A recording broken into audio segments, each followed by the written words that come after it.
Well, I will say this. Ours was very original. I have never heard of an Australian. Yeah, Yeah, definitely unique. definitely a unique concept.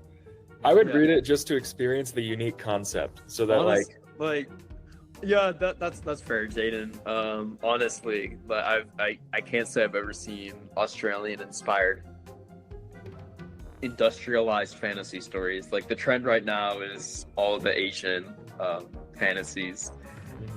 So this is definitely interesting to share on the bookshelf. it's either that or like fae romance. And Yeah.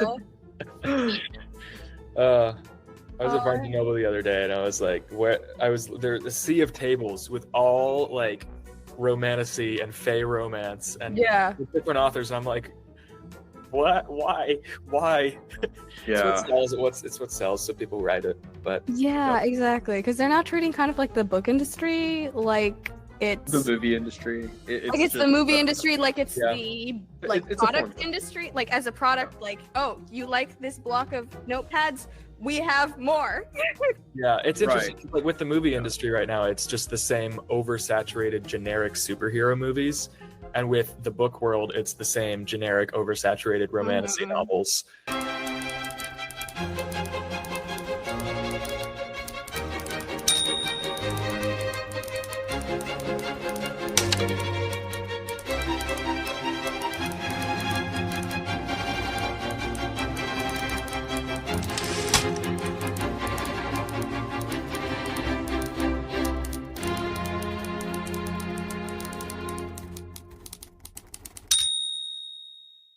Hey everyone, welcome to another episode of Her Reading Life podcast. I'm so thrilled that you're here once again. And if this is your first time, welcome. My name is Shira Rodriguez, and I'm a novelist, podcaster, and filmmaker who is the girl behind this podcast. And I love being able to just inspire you with life-changing books and helping you and inspiring you to create life-changing stories, whether through writing or, film or reading, whatever. Just make your life an incredible story that can truly change the world. However, if you are not new, then you've probably been following our series of challenges that I have been kind of playing with some of my writer friends. We had this crazy writing challenge that I kind of borrowed from Vanity Fair, where they had a Hollywood screenwriter try to write a script in 10 minutes. Really, it was 10 minutes in 3 rounds, but she was basically writing a script.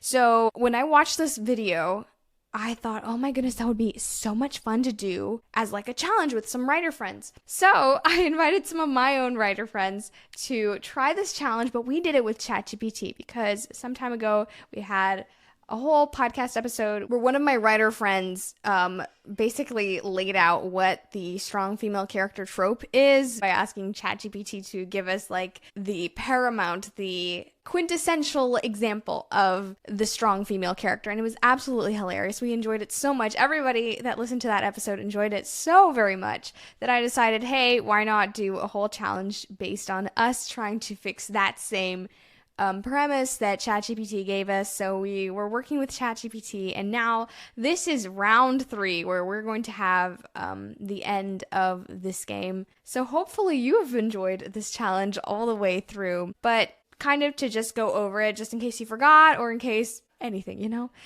just in case it's a little bit confusing. Here are the basic rules, and I'm going to read them off because I don't remember them off the top of my head. The rules of the game. Round 1. You have 10 minutes to come up with an improved story concept. Shout freeze if you want to explain something to the audience. Needless to say, we did not do that. Editor goes over the concept and gives comments. And then we step into round 2, where we have 10 minutes to improve the outline and the concept based on the editor's notes, create a rough outline. Editor goes over the rough outline and makes suggestions. Round 3, you have 10 minutes to improve the outline.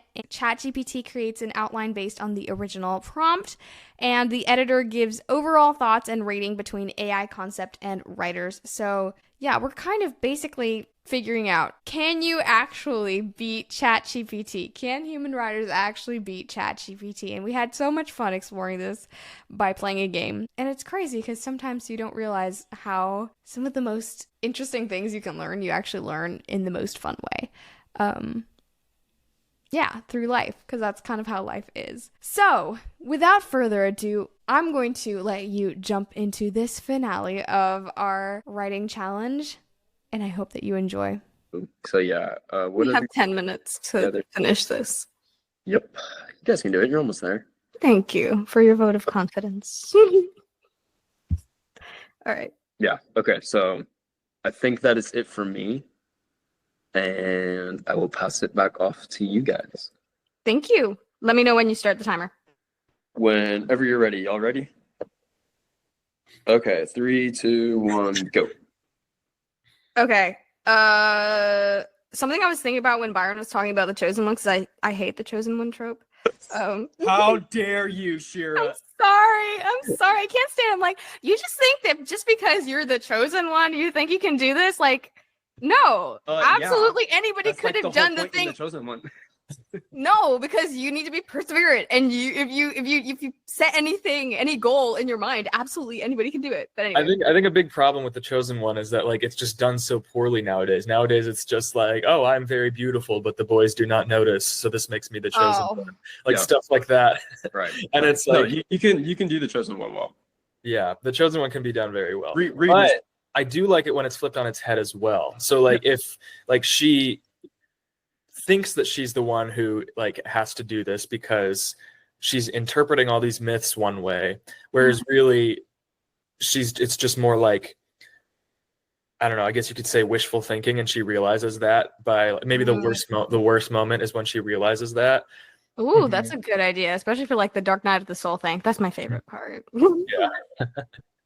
Yeah, that could be that could be a good subversion of the trope. I mean, you look at like Katniss as a trope. She's sort of a chosen one trope, except like she doesn't want to be, and they all force her to be. That was a good one, yeah. Like a propaganda tool. That wouldn't be this, but like that's just like a subversion of that trope in a sense. But so yeah, maybe I don't know. Maybe she could be like, oh, this must mean, or X must mean this. Right. So I need to do XYZ, and then eventually realizes that just wasn't true to begin with. Right. But still, and I don't know, some good themes could be portrayed through that. But 8 minutes. 8. Okay. So I guess Dark Knight of the Soul. Should we do that for? Yeah, because I feel like it's the most expedient way. If we want to change things, we can later. Yeah. Or actually, I don't know. I don't think we have time. Yeah. But anyway. If you know the ending, you can work your way to it. So. Yeah, exactly. Okay.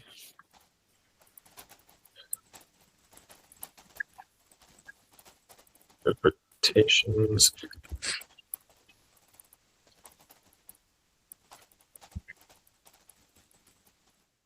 So sad.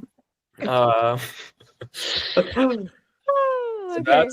that's the worst moment. The big surprise. So I feel like the fact that she realizes she's not the chosen one is also a big surprise. So we've got to have some other big surprise. Oh, wait. What if the big surprise? The big surprise could be when she realizes that, and then the worst moment is her groveling in that fact. Maybe. Or maybe the big surprise is that that's her dad. I know I'm giving a look, I am your father thing. We can do better than that. Okay, I'm sorry. You're not supposed to be talking either. Hey, you were talking and getting all sorts of ideas when I was True. Big surprise. Maybe her grandmother dies. I actually like that. Tragedy on top of tragedy. Is it a good thing that her grandmother dies at this point? Because wasn't she supposed to be like not helpful? Well, where are we? What was the grandmother again? Was she helpful or unhelpful? Like the wise old lady or talisman? Yeah. What if throughout the story her grandmother has had these really sort of like strange behaviors, and sometimes she'll just like disappear from behind a locked door, or like something really weird will happen, and then she realizes that her grandmother is like actually this spirit, and that's somehow connected to the story. And at the midpoint, 6 minutes. And at the midpoint, her grandmother basically disappears for one last time to give her the power that she has. I like that. Okay, cool. So her grandmother, But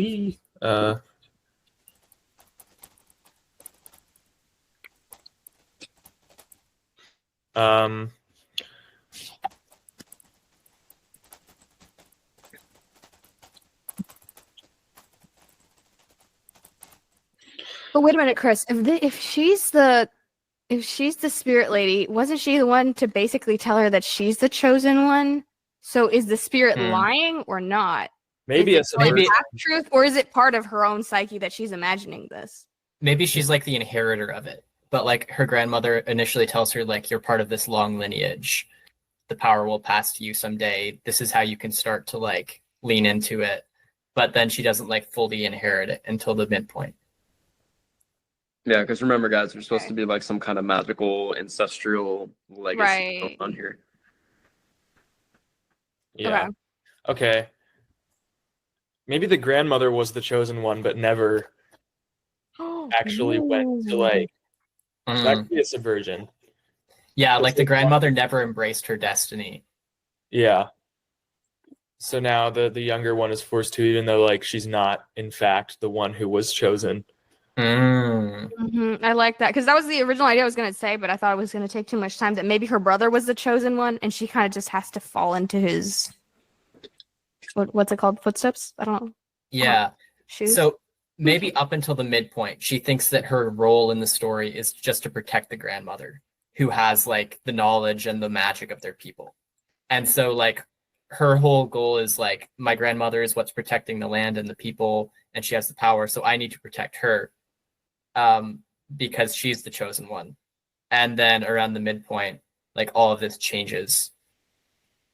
I like that. That actually sounds so good. What do you think, Jayden? Yeah, no, I like that a lot actually. Yeah. Okay. How much time do we have, Byron? 3 minutes. Almost 3 minutes. Charming. Okay, so we need the climax and maybe the denouement. Okay. So big comeback. She doesn't. That's just kind of, I don't know, I guess. Yeah. Cool. And then final battle. She goes to confront Kale. And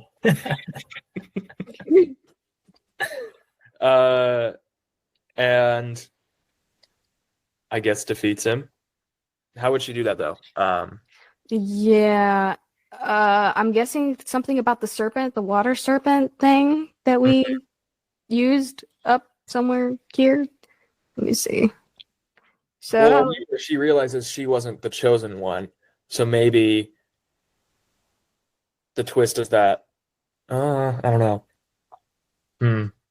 But also the schizophrenic Irishman, spirited donkey, and itinerant Chinese miner, I feel like we haven't used them to their fullest potential. So I feel like maybe they have they are keys to something that maybe she didn't realize she had. I don't know.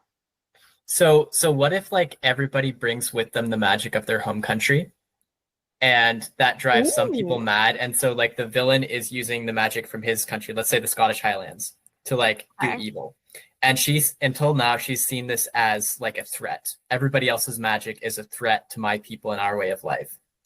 But now she realizes that the schizophrenic Irishman and the miner and the transmogrified donkey all have like their own power that is actually an asset, which I know is like cheesy and Disney, but like if you did it right, and maybe if like their mental illness was actually like 2 minutes, guys. Yeah, so like all of these things that were seen as like burdens somehow become like assets. Yeah, I like that. Okay, cool. So, you guys can keep talking. We gotta get this done. Yeah. Okay. So happy ending resolution. And we can't just say the story wraps up. We see what life is like now that the problem is solved. So how does the story wrap up? Because basically, in the final battle, I assume that Kale is defeated, or are we going with a redemption arc for him? I don't think so. He doesn't sound like a redemption, a redeem kind of guy. Yeah. Kale has an expiry date. So he dies, I guess, and the story wraps up. Does her grandmother's spirit come back, or Moana? I haven't watched one actually. It's not a bad movie. It's actually pretty good. I really want to watch it. Solid movie. Moana. Kale Wiltz. Pleasant surprise. Look at that until now. Um, Kale Wiltz, they're on. Does everyone go home, or does everyone live? Maybe they make a new. Maybe she Kale becomes. Wiltz. Oh my gosh. Everyone gets a cookie. Sweet. The donkey can bake. How much do we have? I think we have like a minute left. Nope. Time is up. Okay. Okay. Are we stuck with the cookie? No, that was just a joke. Okay, so what is the final round here? What? What is the final round we're doing? This is the final round. Well, but doesn't Byron get to like edit what we've just talked about first? Yeah, this is the final round. Like he Oh, gets yeah, to edit what we I talked do about. edit it one last time. This is Okay. the last time. Okay. Like, but we don't get to fix anything originally in Gotcha. the idea. But we may Okay. have to do it again. Like, So I don't know. It's definitely more fleshed out. We still don't have anything going on with the lore around the characters, and what is the prophecy, what is the chosen one. I think we got like a foundation laid that it happens. There's just no details yet. So yeah, got to figure that out. Let's see here. I think we could have some poetic justice with the final battle, and maybe Izzy can like take him down in the same way her brother had tried to. So like a duel, or maybe like a big showdown type thing, Wyatt Earp style. Let's see here. Yeah, the beginning's all solid. Grandmother is a spirit lady. Okay, so yeah, we may need some just little tiny bit of lore around that. Are there a lot of spirits in this country? Is that a common occurrence? Does it have to do with the maybe she is the rainbow serpent. Yeah. Character's plan totally falls apart, so we need a plan so that it can fall apart. I guess whatever their resistance operations look like, how many old crazy farmers she's able to get to help her, or I guess miners. Yeah, and then I think we need a more clear end goal for Kale. Like, what is like his end goal? Just like amassing all of the mining plots, and then like, yeah, he's got all the gold, and he's a happy little Scrooge McDuck at the end of or maybe something a little bit more sinister, like why gold? Because I like earlier you guys said that like his power like drains stuff, so maybe like he gets his power from gold, or something. I don't know. Like I think that's pretty much it. Like we have it's an outline. It's rough, but I really think that's just the last thing we need to get over the edge. Is what the heck is the prophecy in the myths? What is the chosen one supposed to do? Because if she's interpreting all these things incorrectly, like there needs to be signs and that she's supposed to be looking out for, that type of thing. Yeah. Is there like a bad guy she's supposed to that the chosen one's supposed to be on the lookout for? Like maybe she could incorrectly interpret that it's Kale. Maybe like in the myth there's something like there's this evil creature, like we could do the horned lizard, and so she interprets like his draining abilities as like being the horned lizard or something. We forgot about the horned lizard. Well, it was an idea. You don't have to listen to the editor.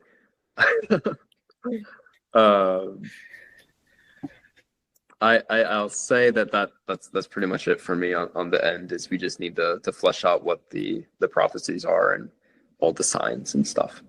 Oh my goodness, we forgot the twist, the trope twist. I completely forgot about that. But Okay. at this point, this is a twist. This whole thing. Yeah, I won't request a trope twist. Yeah. Okay. So I'll leave it at that. Do you guys get to edit it or go through it one last time? How are we doing this? I think this is round 3, so Okay. I think we weren't allowed. But I think it doesn't make sense that you get editor's notes. Maybe we can each give one more suggestion. Yeah. Okay. You guys go first. I need to think. Okay. So we do 10 more minutes? I mean, if we're just giving one Just suggestion. one. Oh, Yeah. one. Okay, I see. Oh, okay, I see. Wait, okay. I totally misunderstood. So like one suggestion, 1 minute each. Oh my goodness. Okay, you can go first, Chris. I don't think it has to be timed if it's just one suggestion. Okay. Yeah. Okay, I'm just gonna do this spontaneously. Byron, give me like the biggest problem, and I'll try to give like a quick fix. The prophecies, the lore, the chosen one. Like, what is it that she's interpreting incorrectly, and why does she feel that she is the rainbow serpent, so to speak? Yeah. So the prophecy is that the 7th incarnation of the rainbow spirit, after the white men come, is going to have to sorry, I know it's cheesy, but like she's going to have to restore the land, basically. And she sort of interprets this as the outsiders are a threat and they need to be like dealt with. Okay. And so she misinterprets what restore the land means or like heal it means. And basically because of that, doesn't see as much of the value in her friends, her bag of ragtag rebels, and she has to sort of lean into that and rethink what the prophecy means. And it doesn't have to be seven generations after the white men come or whatever. It can just be like for whatever reason it's her. Like this is her job. Okay, cool. Restore the land. Nice. Yeah. Okay, how are we adding this?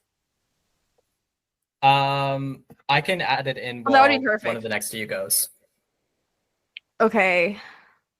Jayden, you can go first if you want. Okay, I think part of her knows that she's misinterpreting it. However, okay.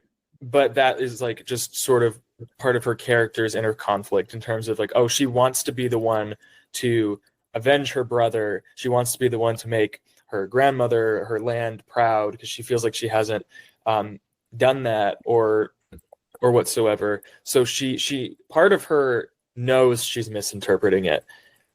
And maybe some people bring that to her attention at some points. Like, I don't think like maybe saying like, oh, I don't think that's what it means. But she is so adamant about it because she is so focused on avenging her brother and bringing justice that she ignores the signs that she is misinterpreting it. And so when it eventually is revealed that she has misinterpreted it, it's like a much bigger blow. That could be sort of the driving force for her her internal conflict. Solid. I like that. That's really cool.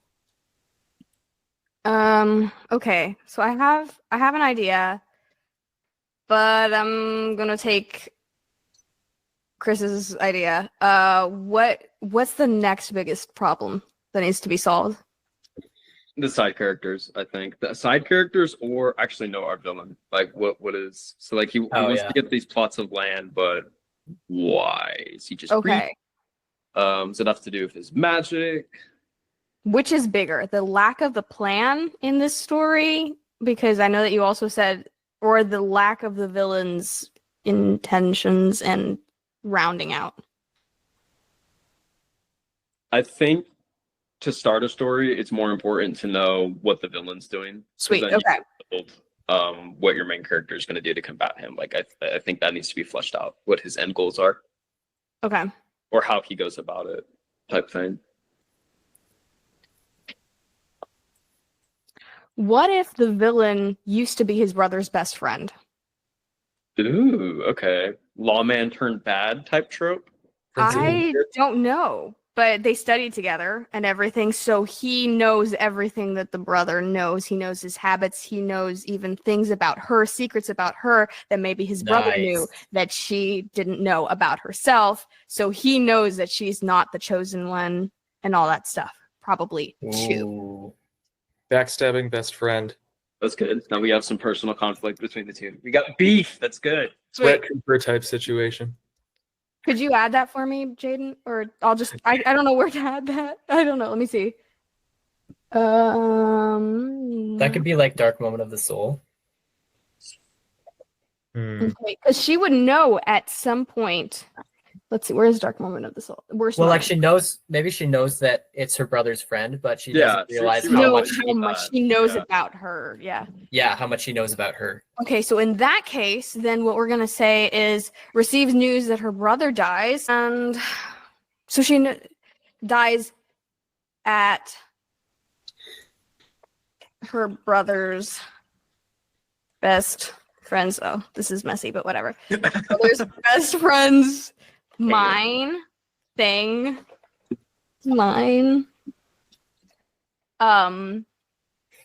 But she blames him because she thinks that he just was careless.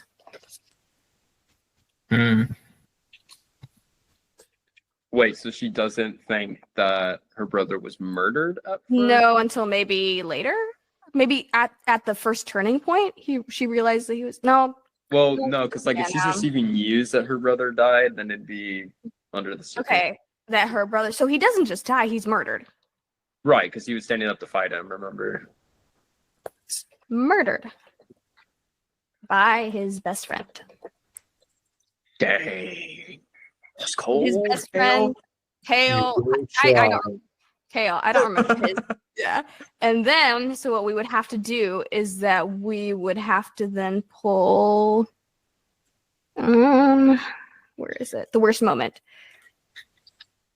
Hale tells her she's not the chosen one. Nice. She's not the chosen one. Or wishful thinking. I love that. He knew everything about her brother. Whatever. So sad. Okay. So that is pretty much all we get to do, I think. So overall, how does this read then? You want me to read through it? Please. That would be amazing. So should we go back to the original ChatGPT as well and remind everybody? Okay, cool. And feel free to like fill in the cracks when we didn't write everything down, because I feel like there's a lot that didn't wind up. Yeah. Okay, so ChatGPT concept. Isabella is a Merrick, a skilled warrior raised in a remote mountain village, discovers she is the last heir to a forgotten legacy when her home is destroyed by the ruthless warlord Cale Draith. Armed with her late grandmother's mysterious talisman, she sets out on a perilous journey to stop Cale from unleashing an ancient evil. Along the way, Isabella assembles a team of unlikely allies, a rogue, a disgraced knight, and a wisecracking sidekick. Betrayal, hidden powers, and a fiery transformation lead to a climactic battle where Isabella embraces her destiny as the Phoenix, defeating darkness but at a bittersweet cost. And so we turned that into 1800s Australian fantasy cowgirl named Izzy Coolabah. Oh my gosh, that name.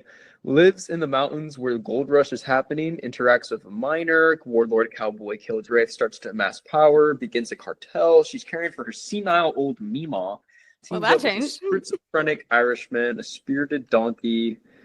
My page jumped. Okay, and a Chinese miner, a watery transformation linked with the rainbow serpent. Villain can draw resources from around him to sustain his mighty endeavors, but he burns what's around him. Okay, so here we go, our outline. So the beginning establishes Izzy, her brother, her grandmother, the setting, what's going on in the town. So that's like all of the crime that's happening. Her brother's trying to set things straight. His best friend's the one behind it all. Grandma's a little crazy and seems to be able to teleport, right? No? Yeah? Okay. The big change, inciting incident. Receives news that her brother is murdered by his best friend, Cale. So there was going to be some kind of big fight between the two of them to straighten things out. The big decision, the first turning point, she realizes that with the town in lawlessness led by Kale and the land drained by his magic powers, her farm, her grandmother, and her townspeople are threatened, and she has to step up and lead a resistance movement from the hills. And so then somewhere along these lines, she's hearing these old tales and thinking that she's some kind of chosen one. So we're going into Act 2 now of the adventure. Only problem is she doesn't know what she's supposed to do to get all this stuff done, and is rescued at some point from something by a donkey, a schizophrenic Irishman, and a rogue Chinese guy. Awesome. So they're miners doing something in this area and have beef with Kale because they want to help. So now we have the big surprise. So Grandma turns out to be a spirit lady. Woohoo, Mima. That explains all of the weird stuff. So she disappears one last time to give Izzy the power she has. Allegedly. Because then Izzy finds out that she's the chosen one. My pages keep jumping. This is awful. Okay. Yeah. And then Kale tells her she's not the chosen one, and her interpretations of the myth were wishful thinking. He knew everything about her because he knew her brother. This is all really, really sad. And so even though Izzy realizes that she misinterpreted the prophecy, she thought restoring the land meant getting rid of foreign magic. Now she acknowledged that making her grandmother proud. Restoring the land means welcoming the newcomers and learning to share power. So then so Grandma does come back, gives her the powers, and then she teams up with Donkey, Schizo, and Rogue to take down the big baddie, our good old crime boss. Okay, awesome. So they have this big epic battle, lots of magic. Izzy can't do it without the Misfits' help, so she brings down Kale with the power of friendship and their actual powers. And so the power she previously viewed as a threat but realizes it's not. Kale wilts. Yay. Okay, they're all happy and everyone goes home. No, Shira, everyone got a cookie, then they go home. You know what's so funny to me? I'm realizing that like the first half of this story is treated so seriously and with like gravitas, and then the last half just becomes so cheesy. Yep. Yeah. Nope. It's giving like Mushu vibes or something. So there it is. There are the two stories. The attempt to take a very tropey story and make it into something better. Okay. I think we somewhat succeeded. I think so. Now we just have to see the outline that ChatGPT created. Because Chris, you made that one, or you had ChatGPT have that one. Okay, can you read that one out for us? Where'd you put it? I did. Let me redo it because the original one it was just doing like a random fantasy thing. So okay. I'm gonna take our 1800s Australian fantasy cowboy story and put that into ChatGPT. But tell it to put a whole bunch of tropes, like yeah. All right, can you guys beat the robot? Can you beat the AI? This is the defining question of the era. Are we all going to get replaced? Yes. Okay, here we go. It's still generating, so give me 3 seconds. There we go. He's thinking, guys. Also, I feel like our story, like, you could either, based on how sort of cheesy it got in the end, you could either make it very, like, you could lean into that, but you could also give it sort of like a Stephen King sort of like supernatural thriller vibe, if that makes sense. I like that. I don't know if you guys have read like Dark Tower or something like that, but you could take all those tropes and give them sort of like this mysterious ending. Anyway, here's what ChatGPT came up with. Okay. Izzy, a sharpshooting, no-nonsense cowgirl, lives a rugged life in the Australian mountains near a bustling gold rush town.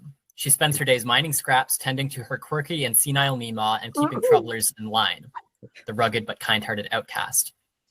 Cale Draith, a charismatic and ruthless warlord cowboy, begins taking over the local mines by force. Using his strange destructive power to draw life from the land, he leaves dead soil, dry rivers, and fear in his wake. Kale's gang demands Izzy abandon her claim and land. When she refuses, her home is burned, leaving her and Mima destitute.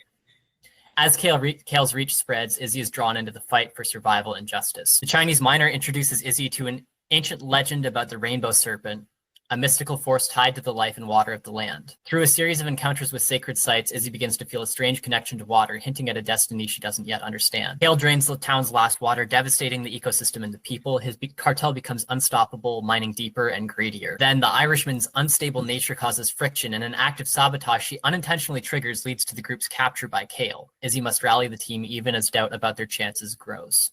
Where are we? I just finished the second act. Okay. So third act, Kale begins mining the mountain's heart, threatening to destroy the land entirely. Izzy and her team launch a desperate assault. At the battle's peak, Izzy connects fully with the rainbow serpent's power, her body becoming a conduit for life-giving water. She summons torrential rains that revive the land and weaken Kale's fiery energy. In a final showdown, Izzy uses her new abilities and sharpshooting skills to sever Kale's connection to the land's energy. As his powers fail, the land consumes him, turning the mountain into a verdant sanctuary. So in the resolution, we have the healing the land trope. The rains continue, restoring the rivers and making the land fertile again. The town begins to recover, and Izzy becomes a symbol of resilience. With Kale defeated, Izzy rebuilds her life with Mima, her friends, and the spirited donkey by her side. Found family trope. Though the rainbow serpent's power still lingers within her, Izzy knows her fight to protect the land and its people is far from over. So that's based on like the modified story that we created.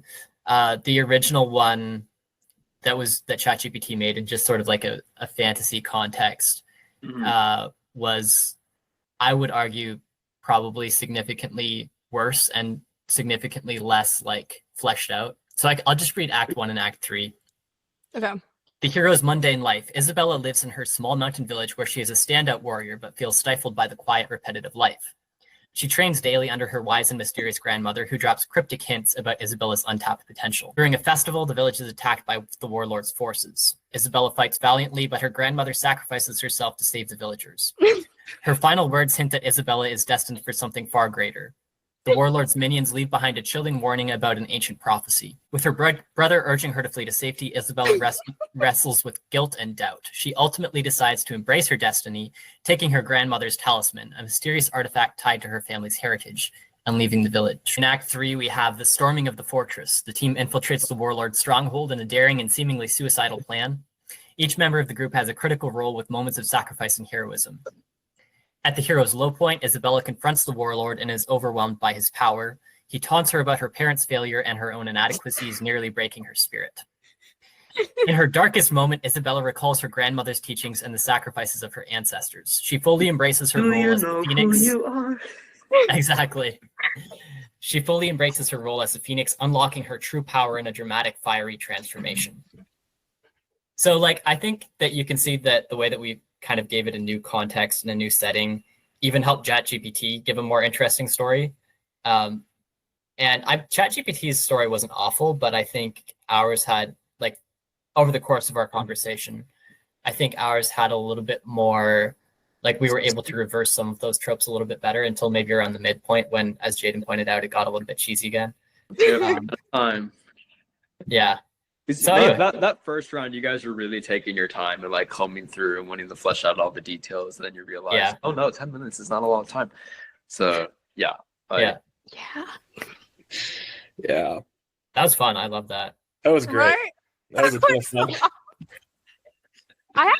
Something I noticed that ChatGPT had the strong female character, the typical strong female character things at the beginning, and I actually love how we changed that.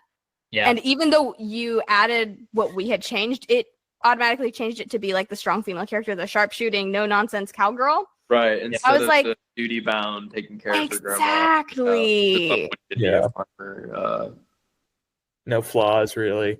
Exactly. Yeah. Yeah. Well, I mean, I don't think ChatGPT is going to be replacing us anytime soon. No. I did ask it for the cheesiest possible. Like, I asked it for all of the tropes. Right. I didn't ask it for something like creative. It dished them out for sure. Yeah. Exactly. Yeah. But yeah, I love that. This was so much fun. Yeah, it was great. Sweet. So rating, Byron, if these were books and you only had to go by the outline, I know ours was like super sketchy. So between what am I writing between our outline versus chat's outline of the Australian fantasy? I guess which one would, like, out of 5, which one would you pick up?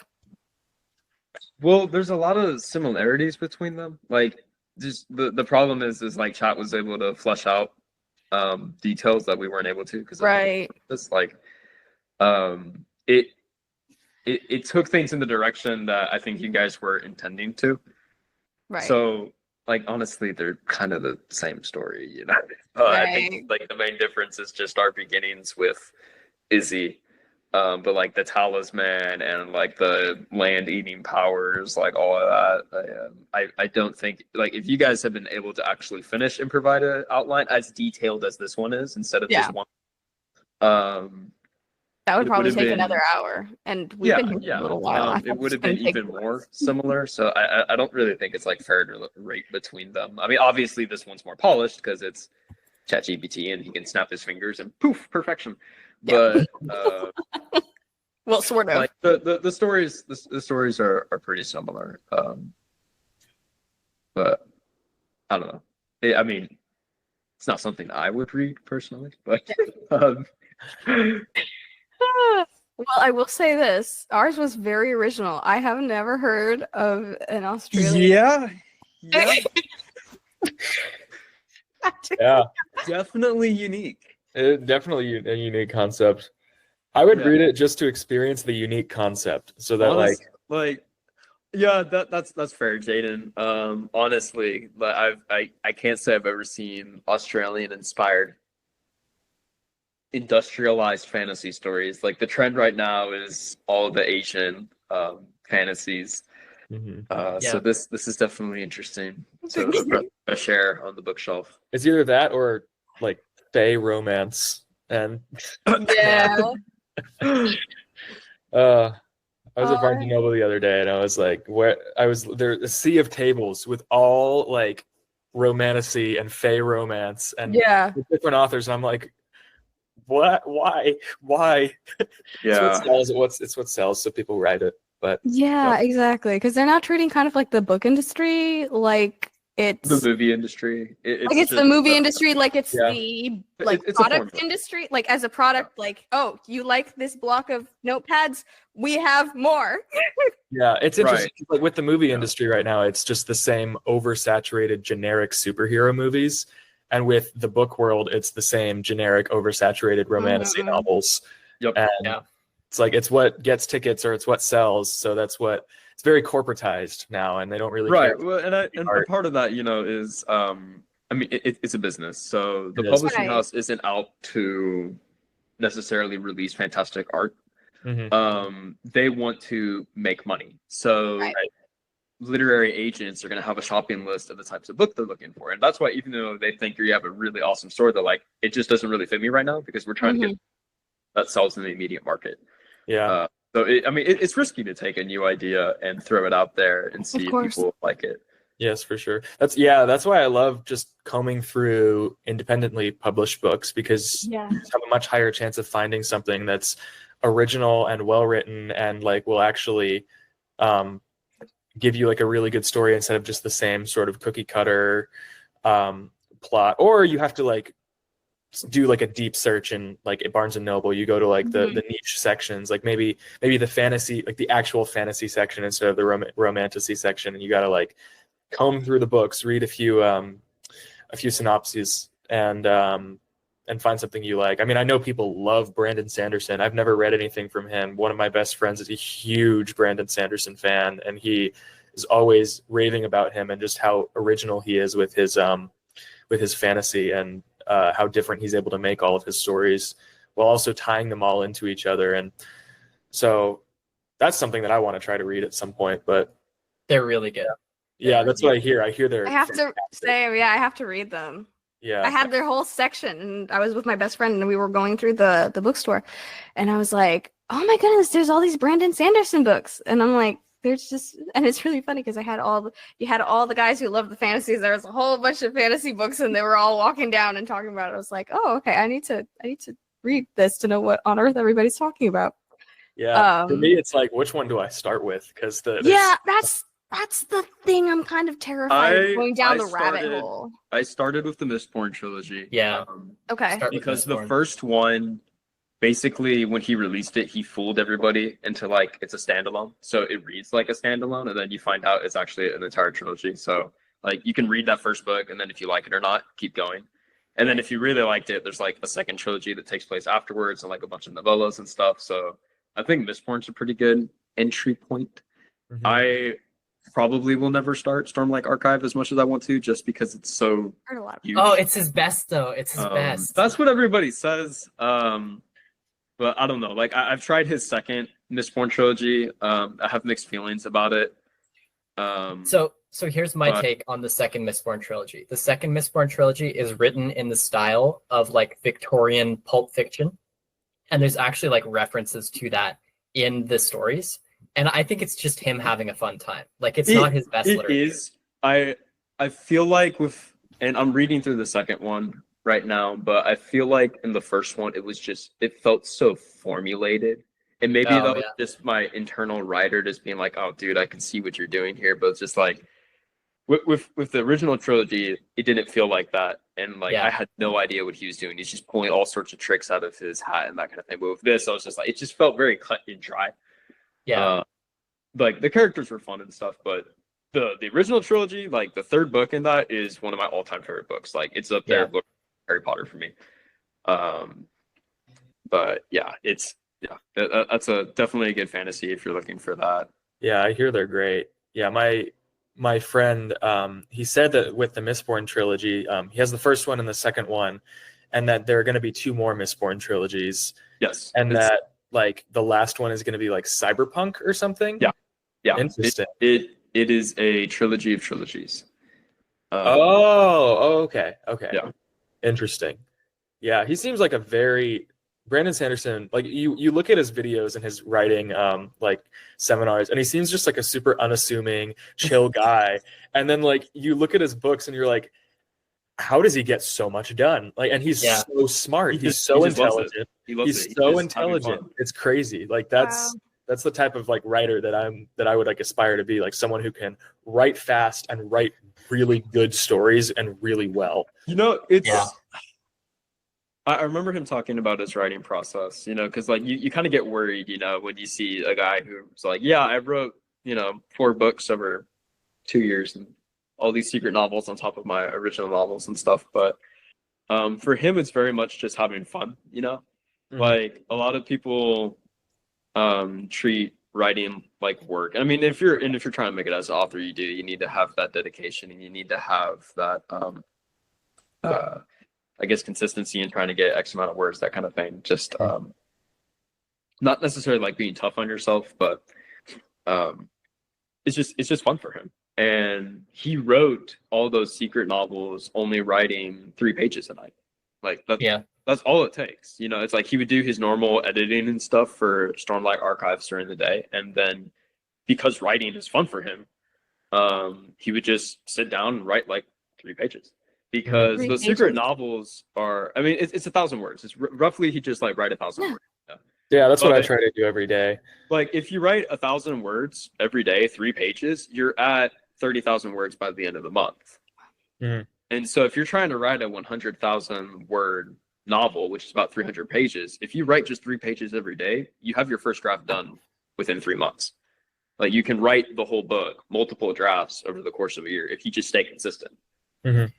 Even before working on these episodes, I honestly would watch the video over and over again because it was just so funny. There were moments that I was like, oh my word, that was just hilarious. Jayden, Byron, and Chris are just, I don't know what it is, but when they all get together, there's this crazy, crazy chemistry that is insane and hilarious all at the same time, and I love it so much. Yeah, it's hard to beat that chemistry. That it's just really fun. And this is actually really crazy because I thought that this exercise was going to be more fun than anything else, and it was absolutely fun. But I learned so many things just in general about storytelling and even about working with everybody. it was just, I think I learned a lot even through that crazy, hilarious challenge. And sometimes I feel like we take our jobs too seriously. We take our writing too seriously. We think, oh, we have to, pummel through. We have to write something that will actually sell. We have to write something that is like from the depths of our heart. We have to bleed on the page. And we say all these things, but we don't realize that sometimes some of the most delightful moments in our writing, in our life, are going to come from having fun, from thinking, what would be interesting if I would add here? Like, if I was reading this book, what would I want to read? If you're doing film, if I was watching a movie, what would I want to happen at this point? Like, what would be like that fun scene that I'm like, I remember this movie because that fun scene, Every movie has, I think, that fun scene that you just love. Because it's so fun. The concept was just so enjoyable and juicy. I feel like that's something that I've been doing in my own writing recently, where if I don't know what I'm going to do, then I end up basically thinking to myself, what would I want to happen in the plot at this point? What would I want to see the story do? What would I want to see this character do? Who would I want to see the characters interact with? What kind of a situation would I be like, oh my word, how are they going to tackle this? How are they going to do this? How are they going to do that? All these things. And I feel like we underestimate that as writers. We underestimate the play and the delight of it. And I think that's what keeps the experience fresh and exciting and keeps you from burnout. When you're like, what would be fun? What would be totally off the wall, but kind of crazy and kind of fun too? What would be unusual here that I'm like, I have no idea where this is going? Could you explore that route? Is there a way in your writing that you could say one day, like when you sit down to write, I'm going to add a rainbow, okay? I'm going to add a rainbow to my story, which is a thriller. What does the rainbow have to do with it? But it's your job as the writer to tie it together. I remember I had an exercise at my writing group where we had pictures and we had to tie these pictures together into like a story. And we had one of them was supposed to be the plot, the other was supposed to be the setting, and the other one was supposed to be the characters. Or I think one of them was supposed to be the theme. I don't remember. But the point is, we ended up getting such an interesting idea that actually ended up coming into my novel, but I completely didn't realize that at the time. It was literally just a picture of a person outside and a mirror, and the mirror became an essential part of eventually my novel because I wrote the short story. We had like 10 minutes or something like that. It was like another writing challenge, but that writing challenge, I enjoyed the concept so much. And the spontaneity of it was just so delightful because I was able to explore something that I normally don't explore, An idea that I'm like, where is this going to go? I have no idea, but let's explore that route. And I think that it keeps the journey alive and vivid and fresh in a writer's mind or even in life, just that leap. And so many times in life, we're so scared of routes that we don't know how we're going to deal with them. What's the worst that can happen? You're going to be no worse off than you were. So yeah, that's pretty much my little takeaway. And I would love to hear what your takeaways were from this challenge. I would love to hear your thoughts. And I'm sure the guys would too. So definitely text them, or not text them. Good Lord. So definitely DM them.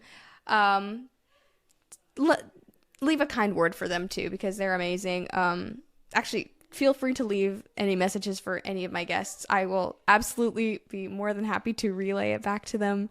But yeah, I just wanted to say I'm so grateful for you and for sticking with us on this fun, crazy ride.